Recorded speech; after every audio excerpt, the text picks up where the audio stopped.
যদি বাধায়ার বুলেটের গর্জন, তোমার জন্যে পারি শাহাদাত অর্জন। কথা বলেন ঠিক কি ঠিক না?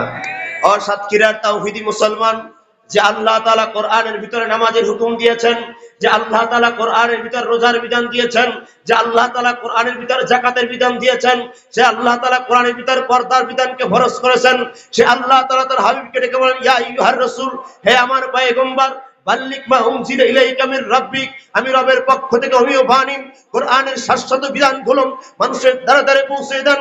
আল্লাহর হাবিব কোরআনের বিধানগুলো মানুষের দ্বারা দ্বারে যখন পৌঁছে দেওয়া শুরু করলেন, নবীর আল আমিন কাটা গেল, সাদিক কাটা গেল, নবীকে তারা পাগল বলা শুরু করলাম।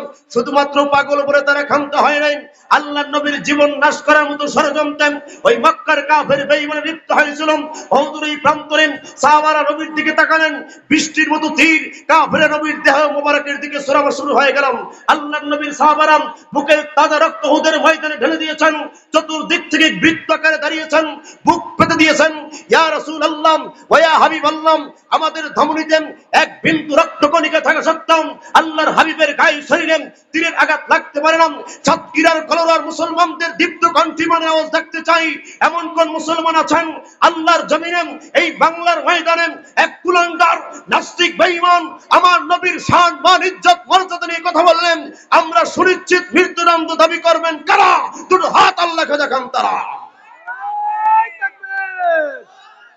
আল কোরআনের আলো, আল কোরআনের আলো, নারায়ে তাকবীর। আসে যদি বাধায়ার বুলেটের গর্জন, তোমার জন্যে পারি শাহাদাত অর্জন। লড়তে পারি আমি পাহাড় সম, যদি কাছে ডেকে নিতে পারো আমায়। মন শুধু যেতে চায় বারে বার মদিনায়, মরুর দুলাল যেথা নীরবে ঘুমায়।